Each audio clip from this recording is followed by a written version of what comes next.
Hello दोस्तों, आप सभी को प्रभु यीशु मसीह के नाम में जय मसीह की, परमेश्वर के नाम की स्तुति और महिमा हो। इस नए वीडियो के माध्यम से फिर से मैं आप सभी का स्वागत करता हूं।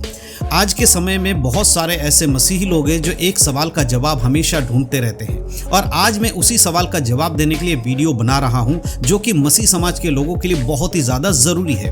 बहुत सारे लोगों का अक्सर ये सवाल रहता है कि मसीही लोग शराब पी सकते हैं या नहीं पी सकते हैं, क्योंकि अक्सर ये देखा जाता है कि कुछ ऐसे नामधारी क्रिश्चियन होते हैं जो शादी पार्टी में शराब पी लेते हैं, क्रिसमस के टाइम पे भी शराब पी लेते हैं, नए साल के ओकेशन में भी आकर शराब पी लेते हैं। इस तरह से बहुत सारे ऐसे क्रिश्चियन जो नामधारी है शराब पीते हुए हम देख सकते हैं। ऐसे में जो सच्चे विश्वासी है उन लोगों के मन में एक सवाल आता है, क्या सच में मसीही लोग शराब पी सकते हैं?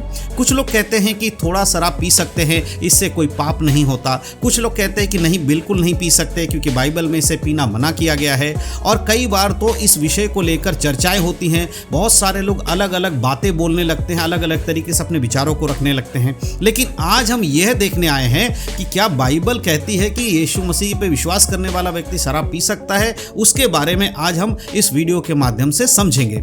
आज हम देखेंगे कि बाइबल में क्या लिखा गया है शराब पीने के बारे में। क्या परमेश्वर के वचन में हमें शराब पीने के बारे में कोई दिशा निर्देश दिया गया है? अगर हम शराब पिए तो कितना पी सकते हैं, और अगर नहीं पीना है तो क्यों नहीं पीना है? इन सारी बातों को आज के वीडियो में आपको जवाब देने वाला हूं। तो सबसे पहले आप इस बात को समझ लीजिए कि जब हम बाइबल के किसी विषय के बारे में बात करते हैं या बाइबल से जब किसी विषय को सीखते हैं तो वो सिर्फ एक नियम नहीं होता है, बल्कि हमारे जीवन में एक सिद्धांत है जो बाइबल में लिखा गया है। एक मसीह जीवन का सिद्धांत हमें बाइबल के द्वारा समझ में आता है। और मसीहों का जीवन एक बहुत ही संतुलित जीवन होना चाहिए। बाइबल के अनुसार संयम रखने वाला, आत्मिक जागरूकता वाला जीवन होना चाहिए। यानी मसीह जीवन में ऐसा जीवन सम्मिलित है जो कि प्रभु यीशु मसीह को खुश करने वाला जीवन है, जिस पर नियंत्रण प्रभु यीशु मसीह का होना चाहिए। अब सवाल यह आता है कि शराब का जो सिद्धांत है उससे हम कैसे अपने जीवन को देख सकते हैं। तो सबसे पहला जो मैं वचन आपके लिए बताना चाहता हूं वो है इफिसियों की पत्री, उसके 5 अध्याय और उसके 18 आयत। यहां पर इस प्रकार से लिखा है, और दाखमधु से मतवाले ना बनो क्योंकि इससे लूचपन होता है, पर आत्मा से परिपूर्ण होते जाओ। यहां पर जब हम इस वचन को पढ़ते हैं तो हमें पता चलता है यह वचन प्रेरित पौलुस के द्वारा लिखा गया वचन है, और यह हमें यह शिक्षा देती है, कलीसिया को यह शिक्षा देती है कि एक विश्वासी जो लोग हैं उनको किन बातों से अपने आप को आगे बढ़ाना चाहिए। तो इस वचन में लिखा है कि दाखमधु यानी शराब से, नशा करने वाले पदार्थ से दूरी बना के रखना चाहिए क्योंकि इससे लूचपन बढ़ता है, परंतु आत्मा में परिपूर्ण होना चाहिए जिससे कि हम आत्मिक बातों में आगे बढ़ सकते हैं। पौलुस क्या कह रहे हैं यहां पर? वह कहते हैं कि दाखमधु से मतवाले मत बनो। इसका क्या मतलब है? इसका मतलब है कि शराब मनुष्य की जो स्थिति है, जिस समय वो शराब पीता उस स्थिति को क्या करता, बदल देता है। और जहां पर नियंत्रण एक मनुष्य खो देता है, उसका खुद के ऊपर नियंत्रण नहीं रहता, वो अपने नियंत्रण पे कमजोर हो जाता है। इसीलिए पौलुस इस बात को कह रहा है। और नियंत्रण कमजोर होता है तो मनुष्य गलत निर्णय लेने लगता है। आपने देखा होगा जो शराब पीते हैं अचानक से उनका स्वभाव बदल जाता है, वो गलत निर्णय को लेना शुरू कर देता है। इसीलिए पौलुस आगे कहते हैं, इसके वजह तुम क्या करो, आत्मा में भरते जाओ। यानी बाइबल में हमें 2 रास्ते दिखाता है। एक रास्ता है नशे का रास्ता और दूसरा रास्ता है पवित्र आत्मा से भरने का रास्ता। तो कौन सा रास्ता पौलुस चुनने के लिए कह रहा है? कह रहा है मतवाले मत बनो, दारू नहीं पीना है, नशा नहीं करना, परंतु पवित्र आत्मा से भर जाओ। और मसीही जीवन में जो रास्ता है पवित्र आत्मा का रास्ता, वही सबसे बेहतरीन और स्पष्ट है कि पवित्र आत्मा से भरा हुआ व्यक्ति प्रभु यीशु मसीह के कार्यों में आगे बढ़ सकता है। अब इस बात को एक साधारण से उदाहरण से मैं आपको समझाता हूं तो आप अच्छे से समझ पाएंगे।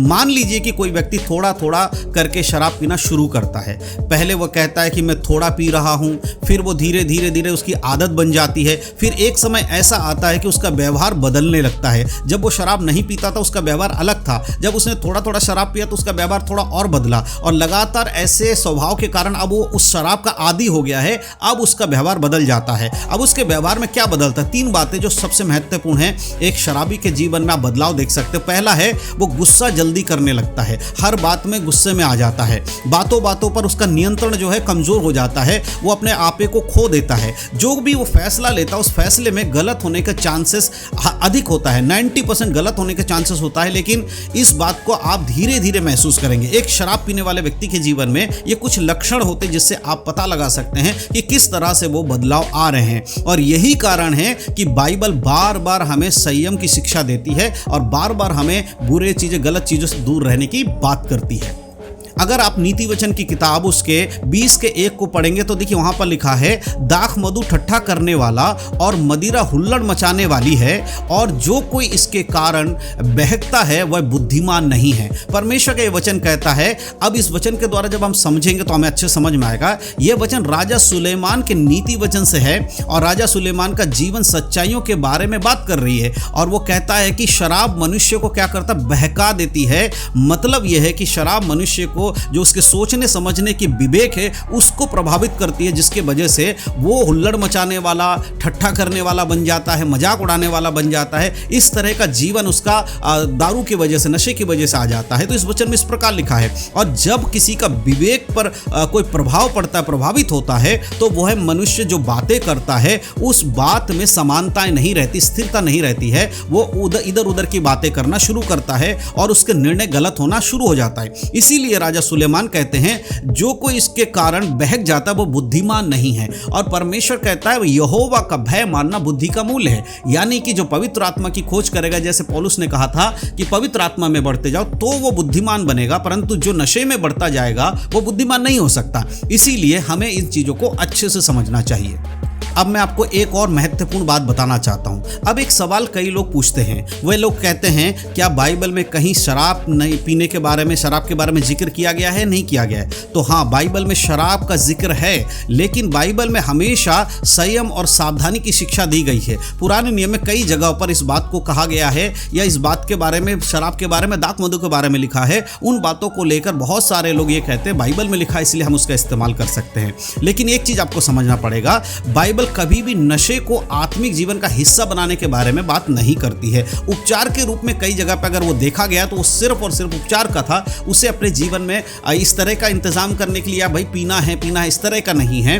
आज के समय में हमारे पास मेडिसिन है, दवाइयां हैं, उन सारी चीज़ों को हम देख सकते हैं। कई चीज़ों को लोग इधर उधर से वचन उठाकर, संदर्भ नहीं देखते, बस आकर बोल देते इसमें लिखा है इसलिए हम कर रहे हैं। लेकिन आत्मिक जीवन का हिस्सा नहीं है वो, क्योंकि मसीही जीवन का जो उद्देश्य है वो क्या है, स्पष्ट है। आपका मन शुद्ध होना चाहिए, जागरूक जीवन होना चाहिए, आत्मिक जीवन होना चाहिए, और परमेश्वर के संग आपका एक गहरा संबंध होना चाहिए। और नशा इन तीनों चीजों के विपरीत है। वो परमेश्वर से आपको अलग कर देता है, सांसारिक बातों में आपको फंसा देता है, बुरी चीजों की आदत वो आपको डाल देता है।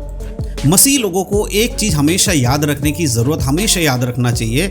हम सिर्फ ये नहीं पूछते हैं कि क्या ये चीज़ सही है, गलत है। इस तरह के सवालों से हटकर हमें बाइबल से कई बार देखना चाहिए कि बाइबल उसको क्या कहती है, क्या हमारे आत्मिक जीवन के लिए सही है और क्या हमारे आत्मिक जीवन के लिए सही नहीं है। इन सब बातों को हमें निरंतर जांचते रहना चाहिए। अगर कोई चीज़ हमारे आत्मिक जीवन को कमज़ोर करती है तो हमेशा हमें उससे दूरी बनाकर रखनी चाहिए, तभी हम बुद्धिमान बन पाएंगे। अब हम इस सारी बातों का एक निष्कर्ष अगर मैं आपको बताऊं तो बाइबल हमें क्या सिखाती है। बाइबल हमें सिखाती है कि हमें क्या करना चाहिए, संयमी होना चाहिए, पवित्र आत्मा में भरना चाहिए, हमारे जीवन को पवित्रता में आगे बढ़ाना चाहिए। और परमेश्वर भी यही चाहते हैं। हमारा जो मन है वो स्पष्ट होना चाहिए, शुद्ध होना चाहिए, हमारा जीवन में हमारा नियंत्रण होना चाहिए, परमेश्वर का नियंत्रण होना चाहिए, और हमारे अंदर पवित्र आत्मा के जो वरदान है, जो आदान है या परमेश्वर की इच्छा वो भर जानी चाहिए। इसीलिए हमें अपने जीवन को इन चीज़ों से, जो नशे की चीज़ें, सिर्फ शराब नहीं है, बहुत सारे नशे की चीज़ें, उन सारी चीज़ों से हमें सावधान रहकर दूर रहना चाहिए। और जो भी आत्मिक रूप से हमें कमज़ोर करती है